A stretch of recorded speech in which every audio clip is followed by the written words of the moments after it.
ඔබට සුබ උදෑසනක්. අදත් ඔබ වෙත ගෙන එනවා ඔබගේ ජීවිතයට අදාළ වැදගත් පාඩමක්. දැන් මේ දවස්වල අපි තරමක් බයෙන් ඉන්නේ මේ කොවිඩ් ප්‍රශ්නය ගැන. ඉතින් අපි මේ ගැන අපිට මොනවද දැනගන්න තිබෙන්නේ? දැන් ඩෙල්ටා වේරියන්ට් එක කොච්චර පැතිරුණාද කියන ප්‍රශ්නේ තිබෙනවා. ඒ කොවිඩ් එකේනා අපේ සෛල ආක්‍රමණය කරන්නේ ස්පයික් ප්‍රෝටීන් එක තුලින්. එයාගේ ස්පයික් ප්‍රෝටීන් එක ඇවිල්ලා අපේ සෛල ආක්‍රමණය කරනවා. ඊට පස්සේ එයා සෛල ඇතුලේ වර්ධනය වෙලා බොහොම නපුරු වැඩක් කරනවා. සෛලෙන් එළියට එන්නේ නැහැ. සෛල ඇතුලේම වර්ධනය වෙලා ඕනෑම වෛරස් එකක් අනිත් සෛලයට යන්න පිණිස සෛලෙන් එළියට එන්න ඕන. එයා සෛලෙන් එළියට ආවම අපේ ප්‍රතිශක්ති සෛල ප්‍රතිශක්ති පද්ධතිය අර එළියට ආපු වෛරස් එක අල්ල ගන්නවා. ඒකටනේ අපි ඇන්ටිබොඩි හදාගන්නේ. නමුත් මේ අවස්ථාවේදී මොකද වෙන්නේ?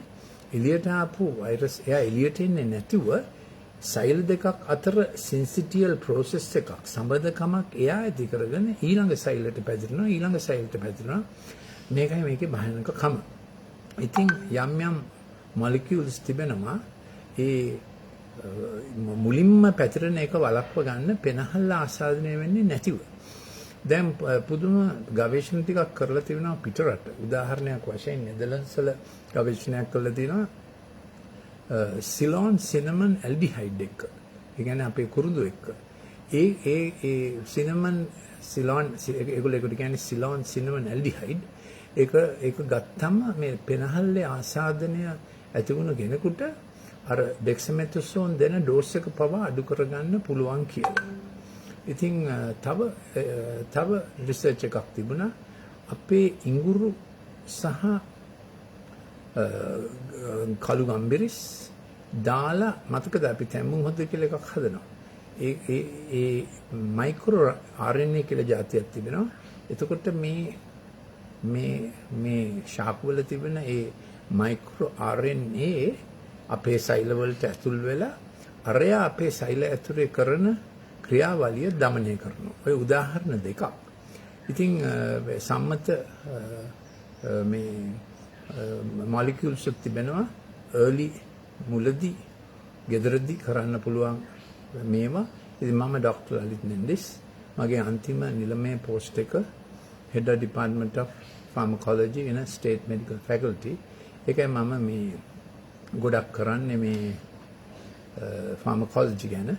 ඉතින් ඒ ගැන මගේ ආටිකල් එකක් පළ කරලා තිබෙනවා College of General Practitioners Sri Lanka ඒගොල්ලන්ගේ නිවුස්ලෙටර් එකේ. ඒ ආටිකල් එක ලබා ගන්න ඕන නම් මගේ WhatsApp එකට පණිවිඩයක් දාන්න ඕන. ඒක මේ වෙබ් එකට තියෙන WhatsApp එක 076 313 4800 ලියා ගන්න 076 313 4800. ඊට අමතරව එකට ටෙලිෆෝන් කෝල්ස් කරන්න එපා. ඉතින් දැන් අපි මම ඔබට කියලා දෙන්න යනවා මේ මුළු රෝගෙම පදනම රෝග නිවාරණ පදනම ප්‍රතිශක්තිය හොඳින් තබා ගැනීමට. ඉතින් මම නිතර කියලා තිබෙනවා විටමින් D ඇතිපමණ ගන්න ඕන. විටමින් D තිබෙනවා 60000 මෙගා ඩෝස් එකක්. ඒක මාසයකටම ඇති. ඒ වගේම සින්ක් ගන්න ඕන. මොකද මේ රෝගේ ප්‍රධාන පැත්තක් තමයි ඒ වෛරසය ඇතුල් වෙලා එයා දියත් කරන ප්‍රෝටීන අපගේ පෙනහල්ලේ ආසාදනයක් ඇති කරනවා. ඒක ප්‍රතිශක්ති ආසාදනයක් වෙනවා. එතකොට විටමින් D ඌනතාවයක් තියෙනකොට මොකද වෙන්නේ? අපේ ශරීරයේ තිබෙන නිවාරක interleukin molecules ඒවලට කියන්නේ specific pro-resolver molecules. pro-resolver කියන්නේ නිවාරක. අපේ ශරීරය ඒ ඉම්යුන් ඇටැක් එකට ප්‍රතිශක්ති ප්‍රහාරයට මෙහෙම වැඩ කළා එක තැනකදී ඒක නිවන්න ඕන. ගිනි නිවන හමුදාව. ඒක නිවන්න ඕන. ඒවලට කියන්නේ specific pro-resolver molecules. ඒවා නැති වුණාම ආසාදනය උත්සන්න වෙනවා. ඒ නිසා තමයි විටමින් D ගන්න අවශ්‍ය ඇති පමණට. එතකොට අපේ ශරීරයේ නිවාරක ඉන්ටර්ලියුකින්ස් IL-10 වගේ ඒවා ඇති පමණ ස්ටෝර් කරලා ගබඩා කරලා තියන්න පුළුවන්. ඉතින් ඒ වගේම උදේට පළතුරු බෝල් එකක් කෑම. අන්නාසි වල තියෙනවා බ්‍රොමලින්. ඒ කියන්නේ අන්නාසි වල ලෙල්ල පුළුවන් තරම් අඩුවෙන් අහක් කරලා කන ධර්මවල තමයි හොඳ. ඊළඟට peerවල තියෙනවා quercetin. එතකොට මේ දොඩම් වල කොයි දොඩම් වුණත් කමක් නැහැ. දොඩම් වල තිබෙනවා flavonoids කියලා. ඒ කියන්නේ අර දොඩම් වල සුදු කැලි එක්ක. එතකොට මේ සුදු එක එකම කන්න එක තමයි ප්‍රතිශක්ති වැඩි කරන හොඳ දේ. ඊළඟට තව දැන් මගේ අද ටෝක් එකේ කොටස් 3ක් තිබෙනවා. මේ කොවිඩ් ආසාදනයේ ප්‍රතිශක්තිය වැඩි දියුණු කර ගැනීම. එතකොට අයින්ස්ටයින් කිව්වා හතරවෙනි ලෝක මහා සංග්‍රාමයක් ආවොත් අපිට ඒ සටන කරන්න වෙන්නේ sticks and stones වලින්, ගල් මුගුරු වලින් කියලා. ඒ මොකද එයා උපකල්පනය කරා තුන්වෙනි ලෝක මහා සංග්‍රාමයේදී මිනිස්සු කොච්චර එකිනෙකාව නැති කරගන්නවද න්‍යෂ්ටික අවි වලින් මුකුත් ඉතුරු වෙන්නේ නැහැ කියලා. ඒකයි ඒකේ උපකල්පනය. ඒ ගැනත් අපි බලන්න යනවා. ඒකට තුඩු දෙන මම දැක්ක මේ ළඟදී මෙඩිකල් ඇකඩමික්ස්ලා වගේක් මම දන්නා වූ මේ 4 apocalyptic horses කියලා ඒ සංසිද්ධිය බලලා තිබුණා. ওই ටික අපි කියලා අපි මම බලාපොරොත්තු වෙන මිනිත්තු 40කට වඩා යන්නේ නැතුව මේක ඉවර කරන්න. එතකොට quick recipe for good immunity. එක get sleep properly. කරුණාකරලා ඔබේ නිින්දට බාධා කරන්න එපා. හවස 7න් පස්සේ පික්සල් ගොඩක් දඩබ්බර ලෙස කරන්න යන්න එපා. පික්සල් ස්ක්‍රීන් එක හොඳට නිදා ගන්න තරමට තමයි අපේ ප්‍රතිශක්තියට අයිති කොහොම සෛල හොඳට රැට ලෑස්ති වෙලා උදේ හොඳ පිබිදුණු ගතියකින් නිදා ගන්න අවශ්‍යයි. නැගිටින්න අවශ්‍යයි. අපිට තියෙනවා REM sleep, non REM sleep, හින දකින්න වෙලාව, හින නොදකින්න වෙලාව, ඒවා 3-4 සැරයක් කරකෙන්න ඕන. එහෙනම් ඒක හරියට වෙන්න නම් 11ට නිදා ගන්න ඕන. ඒක මෙලටනින් හවස 7 ඉඳලා හොඳට වැඩ කරන්න නම් මෙලටනින් කියන්නේ හෝමෝන් එකක්. ඉතින් මේවා මම හිතන්නේ අපේ good shepherd ගේ පුදුම ඩිසයින් එකක්. මෙලටනින් හොඳට වැඩ කරන්න ඕන. ඒ කියන්නේ අපේ රෙටිනා එකේ දෘෂ්ටි විතානයේ තිබෙනවා retinal photosensitive retinal ganglion cells. ඒවට ට්‍රිගර් එක එන්නේ ඉරු අවරට යෑම බලන්න ඕන. උදේ ඉරු උදාම සමග නැගිටින්න ඕන. ළමයින්ටත් මේක උගන්වන්න ඕන. මම ගොඩක් ක්ලිප් මේ ගැන කරලා තියෙනවා. ඉතින් ඔබට මේ පරණ ක්ලිප් අවශ්‍ය නම් කරුණාකරලා WhatsApp නම්බර එකට එවන්න මේ පණිවිඩයක් 076 313 4800. ඒ වගේම ඔබට මේ මගේ golden nuggets NUGGETS කියලා golden nuggets කියලා app එකක් තියෙනවා. ඒක නොමිලේ download කරගන්න පුළුවන්. මේ ඔක්කොම විද්වත් දේශන එකේ තිබෙනවා. එක්කෝ මේ Google එකෙන් පුළුවන් Android වලට, නැත්නම් Apple Store එකෙන් පුළුවන් download කරගන්න. ඒක නොමිලේ. එතකොට දෙක watch sundown, melatonin trigger එක, pixel activity වැඩි කරගන්න එපා. 7න් පස්සේ games ගහලා යන ආදී දේවල් 4K 8K ටෙලිවිෂන් ස්ක්‍රීන් එක බලන තරමට අපේ මෙලටනින් අප්සෙට් වෙනවා, නිින්දට බාධා වෙනවා, ප්‍රතිශක්තිය බාල වෙනවා. එතකොට ළමයින්ගේ පාඩමට අදාළ මතකයටත් ওই මෙලටනින් තමයි වැඩ කරන්නේ. එතකොට තුන්වෙනි එක හැන්දෑවේ 9 වෙනකොට අර GABA-මයින බියුට්‍රික් ඇසිඩ් වැඩ කරන විදිහට තමයි මොලේ හොඳ නිින්දකට ඇතුල් වෙන්නේ. ඒක තමයි නිින්දට තියෙන ට්‍රිගර් එක. ඉතින් ඒක නිසා තමයි ඉරු අවරට යෑමට පෙර කචල් එක මේ අහක් කරගන්න ඕන. නැත්තම් අර GABA හරියට ට්‍රිගර් එක දුන්නේ නැත්තම් නිින්ද පටන් ගන්න ආරවුලෙන්. එතකොට ඉමුනිටි නැති වෙනවා. මේ කාලේ ආරවුල් තියාගන්න එපා. නිවුස් බලලා ආණ්ඩුවට බැනලා කෑග් ගහගෙන මෝඩ වැඩ කරන්න එපා. ඔබ රැකෙන්න අවශ්‍යයි. 4 හැම જાතියකම ඉරිටේෂන්, ස්ට්‍රෙස්, ඩිස්කන්ටෙන්ට්මන්ට් එක જાතියේ ගහගැනිලි නවත්තලා ඔබ අවශ්‍යයි අර පොඩි ශාන්ති සමාදානයකට එන්න. ඉතින් අර යහපත් නේද කියනවා එතුමා ඉන්නවා නම් හිඟයක් නොවන්නේ. හිඟයි ආණ්ඩුව හරියට කරන්නේ නැහැ, ડોක්ටර්ස්ලා හරියට කරනවද දන්නේ නැහැ. ඔය හිඟ ගතිය හැමතිස්සෙම ආරවුලකට එනවා. මොකද මට යුතු දේ ලැබෙන්නේ නැහැ, සාධාරණේ කරන්නේ නැහැ. එතකොට ඉතින් පාරේ බහැලා කෑ ගහන්නේ. පාරේ බැස්සේ නැතත් ගෙදර ඉඳගෙන ගෙදර ආයට මේ ලොකු දේශපාලන කතිකාවක් කරන තරමට ඔළුව අවුල් වෙනවා. Please don't go that way. ඒක කරන්න එපා. මේ කාලේ සමාදානය රැක ගන්න. 5 උදේ හිරු උදාව සමග නැගිටින්න අවශ්‍යයි.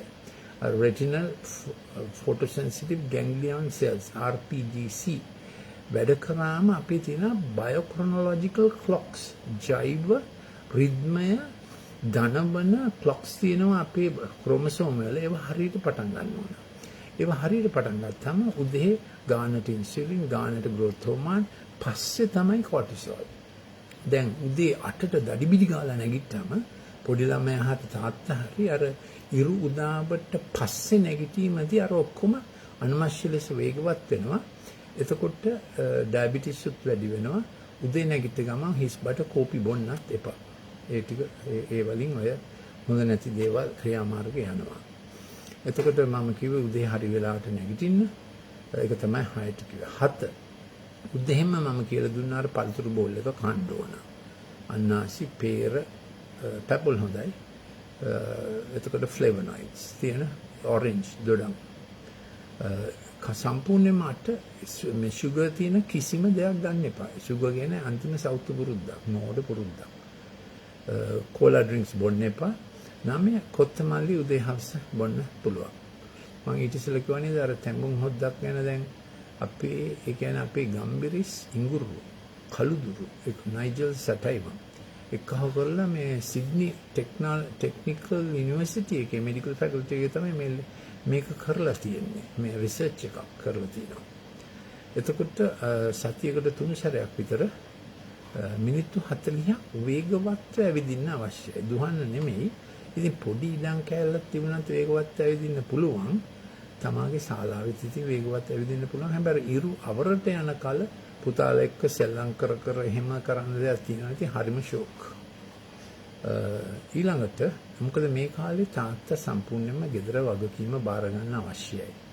ඒ කියන්නේ දැන් ඉස්කෝලේ පන්ති නැහැ කියලා කචල් දාලා වැඩක් නැහැ, අඬුවට බැනලා වැඩක් නැහැ. ඔබ තීරණයක් ගන්න ඕන මගේ ළමයින්ගේ අනාගතය මගේ අතේ.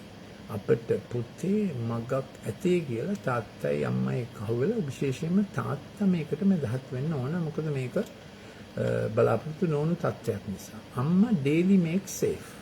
තාත්තා තමයි නොදන්නා ටෙරිටරි එකට උපකාරය දෙන්නේ. ඉතින් මේ කොවිඩ් සහ පන්ති නැතිවීම නොදන්නා ටෙරිටරි එක තාත්තට පුළුවන් විෂයක් උගන්වන්න අවශ්‍යයි. දෙමාපියෝ දෙන්න බනිනේව හන තරමට ළමයින්ගේ හිත අධෛර්ය වෙනවා. ඒ නිසා ආණ්ඩුවට බැන්න අරකට බැන්න කියලා කැමති නේ. ඉතින් ළමයි නැති තැන টয়ලට් එකට ගිහිල්ලා හයියෙන් කෑ ගැහුවට කමක් නැහැ. ඒකත් එපානේ. උඹනේ කචලයකට වැටෙන්නේ. මේ ඒගොල්ලන්ට ධෛර්යය අවශ්‍යයි. දෙමව්පියන්ට අපිට මඟ පෙන්වීමක් ඇත කියන ධෛර්යය අවශ්‍යයි. විශේෂයෙන්ම අවුරුදු 13 හරහා යන ළමයි එක්ක ඔබට හැකි විෂයක් කරන්න. සිංහල හරි ගණිතය හරි ආර්ට් හරි ඔබට හැකි විෂයක් ඉස්කෝලේ ශික්ෂණයෙන් ඔබට මතකයිනේ. ඔබ සමහර ගුරු හැකියාව ඇති අය මේක ගුරු බහතුන් අහනකන ඉන්නවා වෙන්න පුළුවන්. ඔබට හැකි විෂයක් තමන්ගේ දරුවන් සමග කරන්න අවශ්‍යයි. මේක හැමතිස්සෙම මම කියලා දෙනවා. එතකොට මේ අයින්ස්ටයින් ඇල්බර්ට් අයින්ස්ටයින් එයා මුලදී නියුක්ලියර් බෝම්බ් එකට කොහෙත්ම කැමතුනේ නැහැ. අනිත් විද්‍යාඥයෝ එයාට කිව්වා ඔබ මේකට ඉදිරිපත් වුණේ නැත්නම් ඇමරිකා ජනාධිපතිතුමා අපි කියන දේ අහන්නේ ජපානයේ වේගවත් යුද්ධ කරගෙන යනවා කියලා. ඉතින් ඒගොල්ලෝ න්‍යෂ්ටික බලය යොදා ගන්න සමීකරණය ඔබ දන්නවනේ E = mc². අයින්ස්ටයින් මේකට උසිගන්නවා. එයා කැමතුනේ නැහැ. එතකොට රොබර්ට් ඔපෙන්හයිමර් කියලා බ්‍රිලියන්ට් ෆිසිසිස්ට් ඩොක්ටර් රොබර්ට් ඔපෙන්හයිමර් ඒ කොමිටුවේ පළවෙනි මේ සභාපති කරා. ඉතින් ඒගොල්ලෝ න්‍යෂ්ටික බලය මේ බෝම්බයක් හදන හැටි බෝම්බේ තමයි ඉස්සලම හැදුවේ. ඒක හැදුවේ මේ යුරේනියම් වලින්. ඒ බෝම්බෙට දුන්න නම තමයි ලිටල් බෝයි. ඒ කියන්නේ භයානක දෙයක් කරනකොට හොඳ නමක් දෙන්න. හොඳ නමක්, ලස්සන නමක් දෙන්න. භයානක දෙයකට. ඉතින් ඒක නිවාඩා කාන්තාරේ පිපුරුවම මිදිසල එහෙම පිපිරිල්ලක් දැකලා නැහැ. ඒකට ඔක්කොම මේ අනිත් විද්‍යාඥයෙක් කිව්වා ඩොක්ටර් ඔපෙන්හයිමර් අපි මේක නවත්තමු මෙච්චර භයානක පිපිරීමක් අපි දැකලා නැහැ. නමුත් ඩොක්ටර් ඔපෙන්හයිමර් කිව්වා මේක රසායනික මේ විද්‍යාත්මක එක්ස්පෙරිමන්ට් එකක්. මේකේ සාර්ථක අවසානයේ දක්වා අපි යන්න ඕනේ. මොකද සාර්ථක අවසානයේ ඒ බෝම්බේ ජපානයට දැමීම. ඉතින් ඒගොල්ලෝ ඒ පළවෙනි බෝම්බේ යුරේනියම් වලින් හදපු බෝම්බේ ලිටල් බෝයි කිව්වේ ඒක අතෑරියා නාගසාකි වලට. ඒක අතෑරියා හිරෝෂිමා වලට. හිරෝෂිමා ලොකු නගරයක් ගොඩාක් කොන්ක්‍රීට් බිල්ඩින් එහෙම තිබුණා. මිනිස්සු මැරුණා. නමුත් මැරෙන්නේ නැතුවත් බේරුණා. හැබැයි යථාකාලීන ලියුකීමියා වගේ ගොඩක් ලෙඩ හැදුනා. එතකොට මේ ඒගොල්ලෝ කිව්වා දැන් නම් ඇති ජර්මනිය යුද්ධේ වහාම නැවැත්තුවා. නමුත් රොබර්ට් ඔපෙන්හයිමර් කිව්වා දැන් ඒක මදි තව අපිට අත්හදා බැලීමක් තියෙනවා ප්ලූටෝනියම් බෝම්බේ. ඒකට එයා දුන්න නම තමයි ෆැට්මෑන්. ඒකත් දාන්න ඕන කියලා ඒක දැම්ම නාගසාකි වලට. නාගසාකි වල 79,000ම මැරුණා. විද්‍යාවේ නාමයෙන් 79,000ම මැරුණා නාගසාකි වල. එහෙම තමයි 1945 ඉවර වෙනකොට අපේ මේ අවුරුදු 70 පටන් ගත්තේ. හැබැයි අර යහපත් එළේරගේ එයා හැම දේශයකට යහපත කරන නිසා එයාගේ උපකාරයෙන් 1960 වෙනකොට දේශයන් සෑහෙන ප්‍රතිෂ්ඨාපනයකට පත් වුණා. එතකොට ඔක්කොම හිතුවා දැන් ලෝකෙට හොඳ කාලයක් එයි මිනිස්සු සමාදාන ඉගෙන ගනි යුද්ධය අත්හැරී අර තියනවනේ UN එක හැදුණානේ.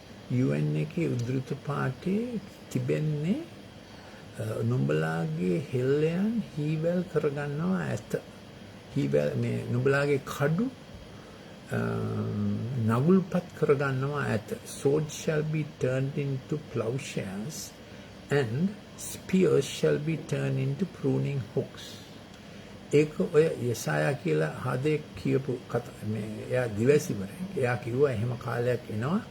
ඒ කාලේ ගැන බලාපොරොත්තුවක් ඇති කරගෙන වෙන්නේ නැති UN එක එහෙම තමයි යුද්ධ නැවතුනාම කිව්වේ. නමුත් අපිට දැන් පේනවා වෙන යුද්ධ පටන් ගත්තා. විශේෂයෙන්ම පරිභෝජන ලෝකයේ යුද්ධ පටන් ගත්තා. ඉතින් ඒක තමයි අයින්ස්ටයින් කිව්වේ තුන්වෙනි ලෝක මහා සංග්‍රාමය කුමන ආයුධ වලින් යුද්ධ කරයිද මම දන්නේ නැත. මොකද එච්චර කොම්ප්ලිකේටඩ් ආයුධ තියෙනවනේ.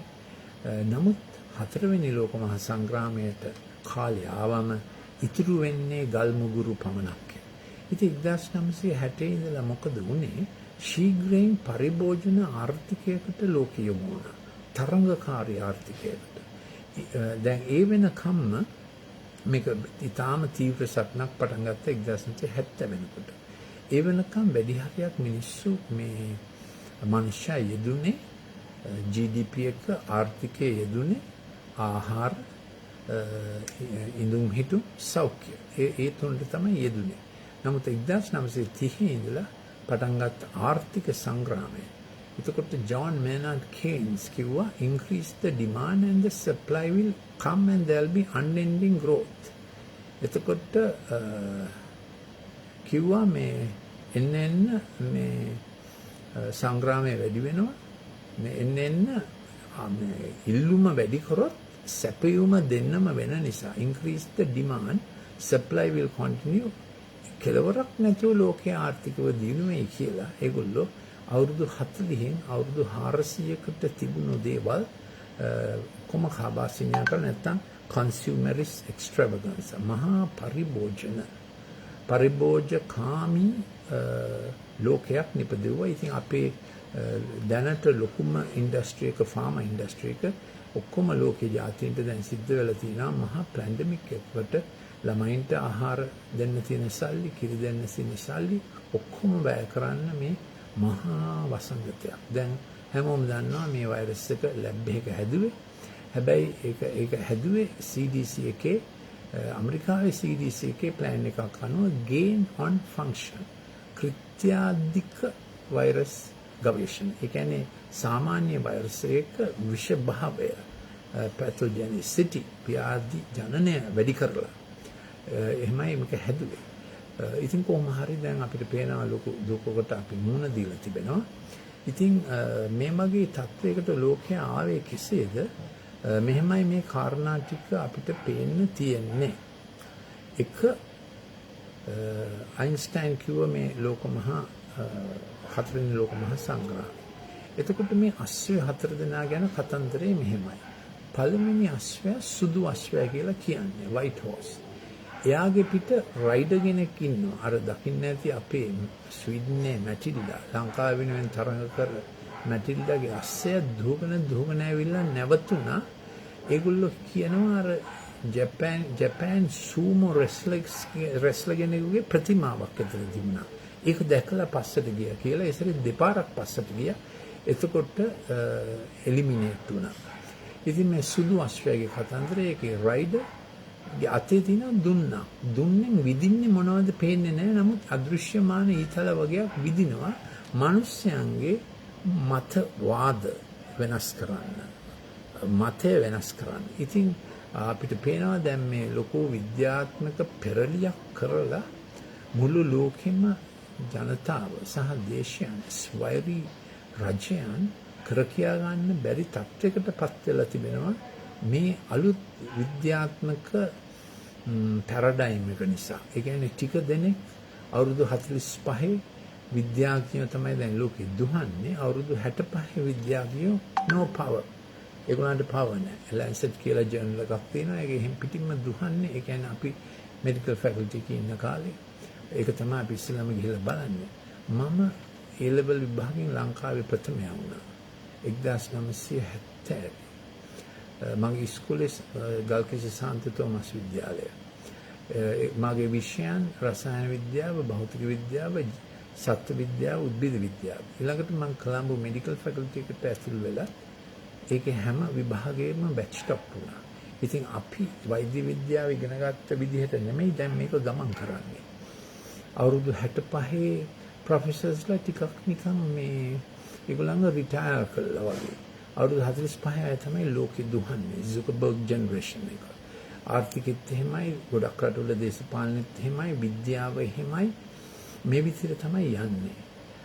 ඉතින් කොහොම හරි සුදු අශ්වයා, කළු අශ්වයා, දෙවෙනි අශ්වයා රතු අශ්වයා යටතේ තියෙන ලොකු කඩුවක්. ඒක රතු කිව්ව ගමන් අපි දන්නවා මේ ලේ වගුරන දේශපාලන මතවාද.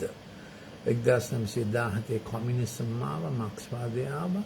එක එක රටවල ත්‍රස්තවාදී ව්‍යාපාර පටන් ගත්තා. ඒ කියන්නේ ඉන්ටරෙස්ට් ගෲප්ස් ලට ඕන විදිහට තමයි ලෝකෙ දුහන්නේ. වෝක්. දැන් නිව්යෝක් නගරය අන්තිම කරගෙන යන්න බැරි තරම් දාමටිකකම් වැඩි වෙලා. වෝක් කල්චර් එකක්. පරණ ඉතිහාසය ඔක්කොම බිම දානවා. ඒක තමයි මේ ගතිය. පරණ ඉතිහාසය බිම දාලා පුරෝගාමී පියවරුන්ට අපහාස කරලා අලුත් ලෝකයක් හදන්න යනවා. ඉතින් ප්‍රංශ විප්ලවය වුණාම ඒකේ නිකන් ගානට කරන්න ගියා ඩාන්ටෙලා හැම ඩාන්ටෙලා. ඉතින් මේ බටහිර ලෝකයේ දෙවියෝ කියන සංකල්පය අත්හැරලා අපිට ඕන විදිහට ලෝකේ හදමු කියන පදනම මත තමයි පංච විප්ලවය ආවේ. ඉතින් ඒක උනේ ටික කලකින් රොබස්පියර් වගේ අරිට වඩා දරුණු අය විප්ලවය බාරගත්තා. ඒගොල්ලෝ කිව්වා විප්ලවයක් සාර්ථක වෙන්න නම් නිතරම ලේ වගුරන්න ඕන. පරණ කට්ටියගේ ලේ වැගිරීමෙන් තමයි අලුත් අයගේ විප්ලවය සාර්ථක වන්නේ. ඒක කාල් මාක්ස් එන්නිස්සල වෝල්ටෙයාර් තමයි කිව්වේ. කාල් මාක්ස්ගේ පොත ලිව්වේ 1859 Das Kapital. ඒ අවුරුද්දම තමයි චාල්ස් ඩාවින්ගේ පොත ලිව්වේ Origin of Species. දැන් මේ ගැන පහුගිය අවුරුදු 70 වල් 1950 සිට 2020 1870 සිට 1950 යනාදී වශයෙන් මම ක්ලිප් එකක් කරලා තියෙනවා. මට මතක හැටියට මගේ 240 වෙනි ක්ලිප් එක. මේක මගේ 243 වෙනි ක්ලිප් එක. ඉතින් රතු අශ්වයා, කළු අශ්වයා හරි අමුතුයි. එයාගේ අතේ තියෙන තරාදියක්. මොකද්ද මේ තරාදියෙන් කරන්නේ?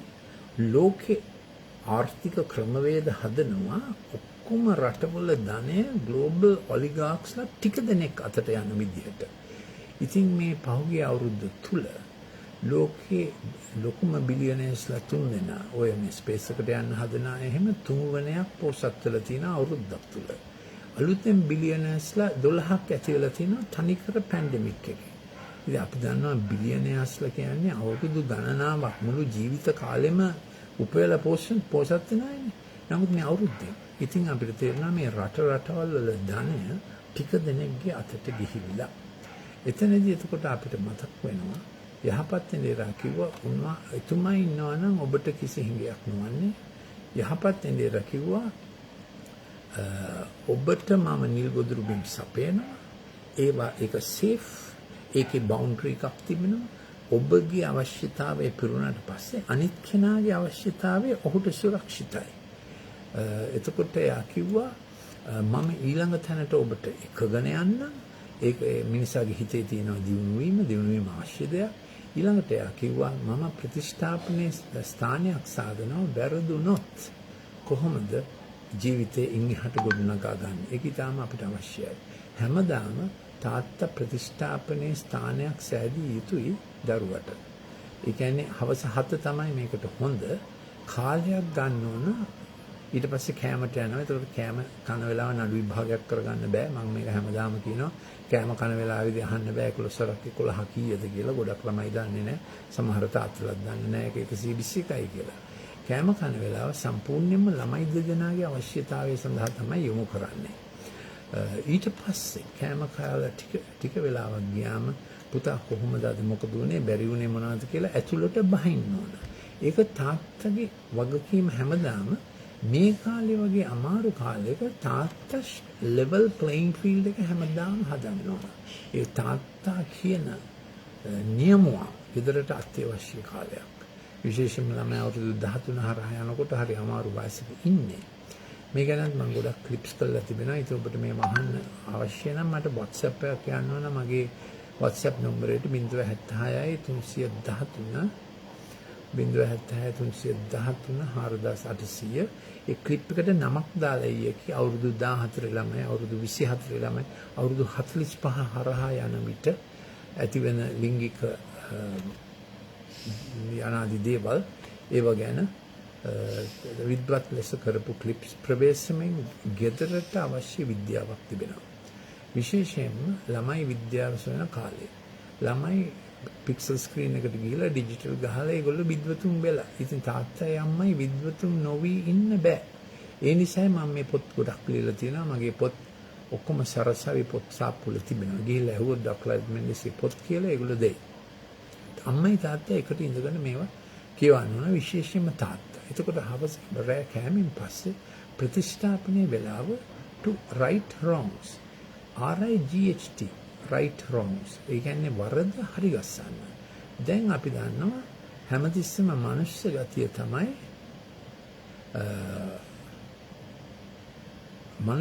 තමයි වරද ලියන එක right WRITE wrongs ළමයින්ට අවශ්‍යයි right wrongs කාලය. මේක බහරවට පුරුෂයටත් අවශ්‍යයි.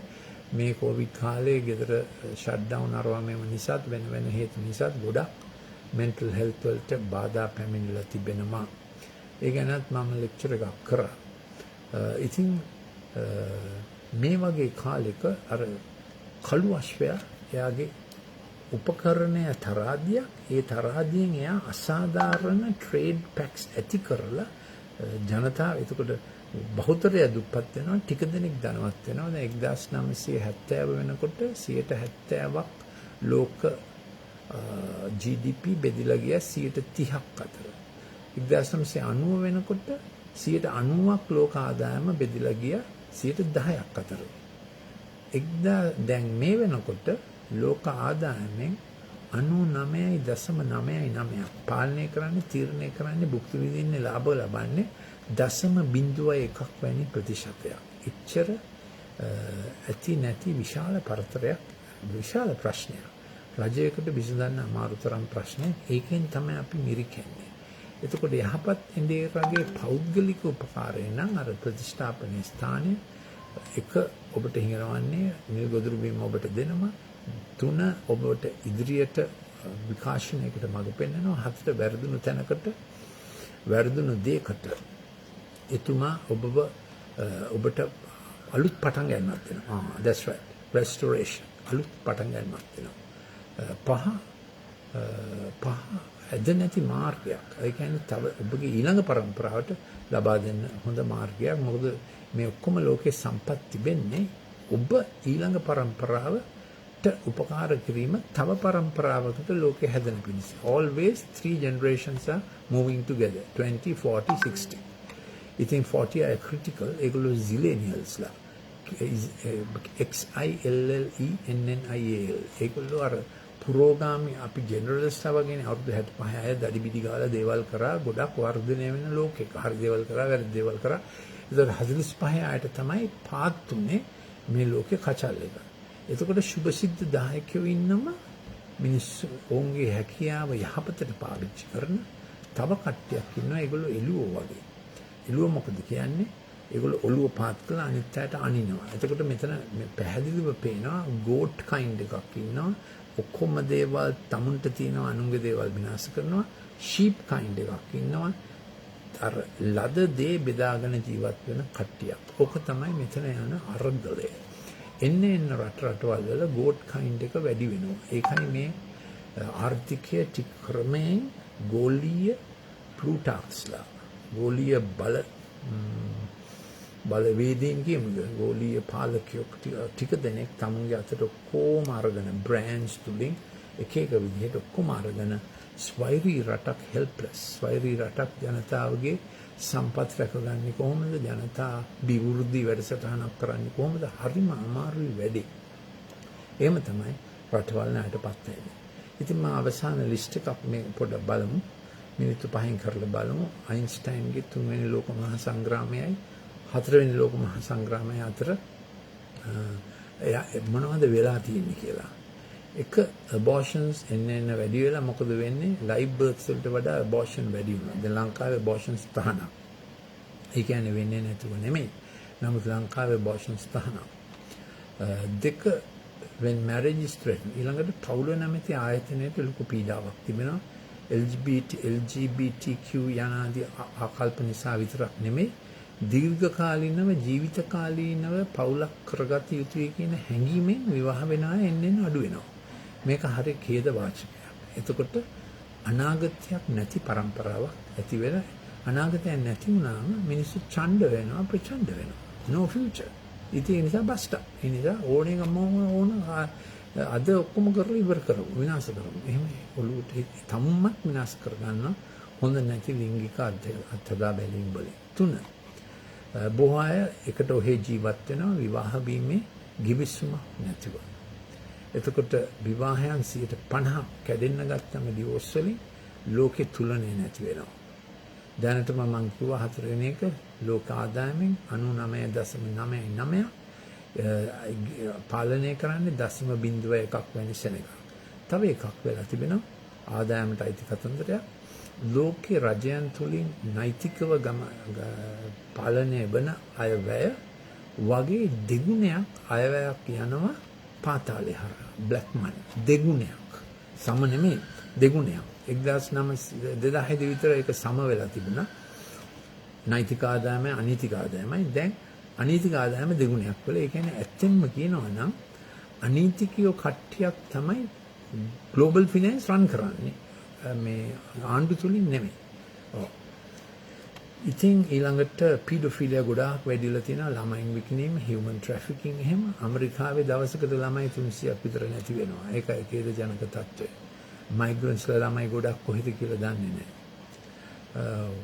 එතකොට 50%කට වඩා වෘත්තිකයන් සුභසිද්ධදායකයන් නොවි මැලෆැක්ටර්ස් වුණොත් අනුන්ට වින කරන අය වුණොත් රටක් කරන්නේ කොහොමද?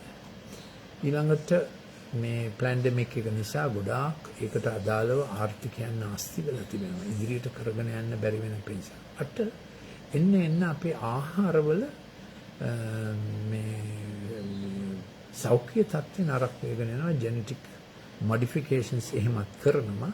සහ ආහාර නිපදවීම නෙමෙයි ලෝක ආර්ථිකයේ ප්‍රධාන අරමුණ. එක බිග් ෆාමා, දෙක මේ armament industry, 3 motor industry, 4 fashion industry, ඊළඟට IT industry, cosmetic industry, toy industry, confectioneries industry, රස කැවිලි 8ක් මේ අපේ මනුස්සයට කොච්චරක් ඕනද කියලා ඔබ පොඩ්ඩක් හිතලා බලන්න. ඊළඟට ඒ ආහාර ගැන 9 ක්‍රමයෙන් මේ ගෝලීය පාලකයෝ තමන්ගේ අතට ගන්න හදනවා පුළුවන් තරම් ලෝකේ සම්පත්. එන්න 50%කට වඩා ඒගොල්ලන්ගේ අතට ගිහිල්ලා තියෙනවා. 10 අධිකරණය නීතිය රකින්නේ නැතිව පීඩිතයාට වඩා පීඩකයාට පක්ෂපාතී වන කල 11 අර එළු જાතීන් ලෝකේ හරහා ගමන් කරන කල 12 ඒ පරිභෝජන ක්‍රමවේද නිසා ආහාර හිඟ වෙන්න පටන් ගත්තා. ඕක පොඩ්ඩක් හිතලා බලන්න. ඉතින් මේ වගේ කාලෙක මම කියන්න අවශ්‍ය 4 වෙනි අශ්වය මතකනේ සුදු රතු කළු 4 වෙනි අශ්වය සුදු මැලි. ඒ ග්‍රීක වචනේ තියෙන්නේ ක්ලෝරොස්. ඒ කියන්නේ අර තනකොළ ගඩොලකට යට වෙලා තිබුණම එනව නේද සුදු මැලි ගතියක්. ඒ වගේ ක්ලෝරොස්. ඒ කියන්නේ මලානික සුදු මරණේ පාට. ඒ අශ්වය. ඒ අශ්වය පිටුපස්ස ගමන් කරනවලු සාගතය, වසංගතය, මරණය සහ මුර්ගමය පාලකයන්. ඒක තමයි අන්තිම අශ්වය පිළිබඳ කතන්දරය. 4 apocalyptic horses මම ඊයේ මේක ඉංග්‍රීසියෙන් කරා. අද තමයි සිංහලෙන් කරේ. ඉතින් මේ කාලය ගැන ඔබ ටිකක් සංවේදී වෙන්න. මම මුලින්ම කරා කොවිඩ් ගැන පොඩි අර්ථකථනයක්. මේ යහපත් නිරගේ ඔෆ එක එයා අපිට සරිලන සෑහෙන දෙයක් තබනවා. එයා අපිට උගන්වනවා අනිත් අයගේ කොටසට ගරු කරන්නේ කොහොමද? පළදරන්න, වැඩි වෙන්න, full and fulfill පූර්ණ වන්න, steward ඊළඟ කෙනාගේ කොටසට උපකාර වෙන්න, අවසාන වශයෙන් ඔබට එළියට තිබෙන ඒවා ගැන ඔබේ යහපත් බලපෑම පවත්වන්න. Thank you for listening.